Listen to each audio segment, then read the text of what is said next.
Kesemrawutan agaknya sudah menjadi musik sehari-hari bagi jalan raya di kota besar. Meningkatnya volume kendaraan menyebabkan kemacetan yang tak terelakkan. Menurut data penelitian di Pusat Penelitian dan Pengembangan atau Puslitbang Jalan dan Jembatan, komposisi sepeda motor rata-rata dalam lalu lintas mencapai 60-71%. Sementara itu, berdasarkan data Asosiasi Industri Sepeda Motor Indonesia atau AISI, pertumbuhan jumlah sepeda motor mencapai 19 hingga 37% setiap tahunnya. Kondisi ini menciptakan penumpukan sepeda motor di mulut persimpangan. Situasi jadi tidak teratur dan pelanggaran lalu lintas akan biasa saja. Padahal, pelanggaran berpotensi memperbesar konflik antar kendaraan yang akhirnya memperbesar pula potensi kecelakaan lalu lintas. Kementerian Pekerjaan Umum di dalam Rencana Pembangunan Jangka Menengah atau RPJM memasukkan aspek keselamatan jalan sebagai salah satu sasaran di dalam rangka mewujudkan infrastruktur jalan yang berwawasan keselamatan.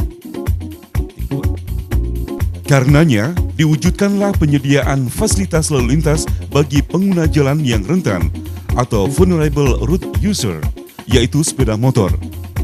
Cara ini dilakukan dengan penyediaan fasilitas lajur sepeda motor, diantaranya ruang henti kendaraan sepeda motor atau RHK di persimpangan. Definisi ruang henti khusus sepeda motor ialah ruangan yang disediakan pada ujung kaki persimpangan untuk diisi secara khusus hanya oleh sepeda motor pada saat lampu merah. RHK dibentuk dengan cara menarik mundur garis henti kendaraan bermotor roda 4 selebar yang dibutuhkan oleh sejumlah sepeda motor. RHK ini tidak boleh diisi oleh kendaraan selain sepeda motor. Untuk kendaraan roda 4 harus berada di belakang RHK tersebut. Konstruksi yang dibutuhkan antara lain bedang, papan keterangan, marka jalan, rambu lalu lintas, lampu countdown, dan pengeras suara. Lalu lintas melalui apa yang disebut dengan ruang henti khusus yang berfungsi untuk meningkatkan kelancaran lalu lintas, dalam hal ini khususnya di persimpangan, dan sekaligus untuk mengurangi potensi terjadinya konflik dan kecelakaan yang mungkin terjadi. Di Bandung, program RHK sudah berjalan sejak tahun 2007 dengan membentuk prototipe lajur RHK di persimpangan dan ruas Jalan Soekarno-Hatta Bandung. Dari eksperimen terbatas di kaki barat persimpangan Jalan Soekarno-Hatta dan Jalan Buah Batu, dihasilkan penurunan tingkat konflik lebih dari 60% dan peningkatan volume lalu lintas lebih dari 11% pada waktu puncak pagi dan sore hari.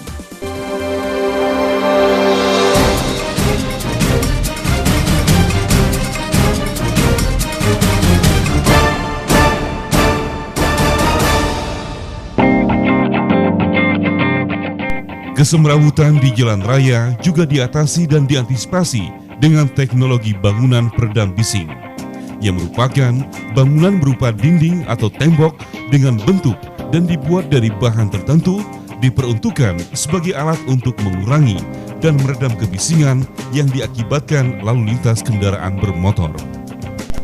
Bangunan peredam bising ditempatkan di jalur jalan tertentu yang dinilai memiliki tingkat kebisingan yang relatif tinggi, terutama yang berada di area sensitif. Selain untuk meningkatkan keselamatan pengguna jalan, bangunan ini juga berdampak pada lingkungan. Bangunan peredam bising melindungi wilayah pemukiman. Bangunan ini dapat dibentuk dari bata atau konblok maupun bahan transparan. Di Bandung, Puslitbang Jalan dan Jembatan Kementerian Pekerjaan Umum menerapkan bangunan berbentuk kurva lengkung berbahan transparan untuk bangunan peredam bising. Sejak tahun 1995, Pusat Litbang Jalan dan Jembatan telah mengembangkan penelitian tentang kebisingan. Adapun penelitiannya tersebut adalah terhadap bahan sebagai peredam kebisingan, dan sejak tahun 1997 kita telah melakukan satu prototip bangunan peredam bising dengan bahan akrilik. Dengan bahan akrilik ini, reduksi kebisingan yang dapat kita hasilkan adalah sebesar 16 desibel sampai di jarak di belakang 2 meter di belakang bangunan peredam bising. Untuk memenuhi aspek keselamatan jalan, Puslitbang Jalan dan Jembatan Kementerian Pekerjaan Umum juga menerapkan teknologi vetiver sebagai antisipasi erosi dan longsoran tanah ke badan jalan. Erosi ini rentan terjadi terutama pada lereng jalan yang curam dan terbuka. Penelitian vetiver sebenarnya sudah berjalan sejak tahun 2008 dan tahun 2011 ini merupakan tahun penelitian akhir dari kegiatan ini. Jadi sejak tahun 2008 kita selalu melakukan penelitian mulai dari cara penanaman, pola penanamannya seperti apa, sampai pembibitannya, dan tahun 2011 kemarin kita sudah melakukan aplikasi skala penuh di 3 provinsi, itu Jawa Timur, Papua, dan Kalimantan Timur. Vetiver ini kalau secara fisik kelihatan seperti alang-alang biasa, tapi memang ini memiliki banyak kelebihan, yaitu perakarannya yang mencapai 5 meter. Dan rumput ini tahan terhadap segala macam kondisi, baik pH asam atau basa. Dan kalau maupun terjadi kebakaran, dia akan cepat tumbuh kembali. Kita sebenarnya sudah menyusun suatu pedoman atau panduan teknis tata cara penanaman, di mana kita menyarankan bahwa di atas 60 derajat tidak disarankan untuk menggunakan vetiver, tapi menggunakan gabungan, baik secara mekanis atau vegetasi. Jadi memang ini cocok di bawah 60 derajat. Dengan pola penanaman, itu tergantung dari kemiringan. Semakin miring, pola penanamannya harus semakin dekat, dengan batas minimal adalah 40 cm. Maksimalnya bisa kita atur sesuai dengan kemiringannya. Vetiver System atau VS adalah sebuah teknologi sederhana berbiaya murah yang memanfaatkan tanaman vetiver hidup. Tanaman ini merupakan tanaman tahunan yang tumbuh tegak dengan tinggi 1,5 hingga 2,5 meter. Sistem perakarannya dalam dan masif, mampu masuk sangat jauh ke dalam tanah. Bahkan ada yang mampu menembus hingga kedalaman 5,2 meter.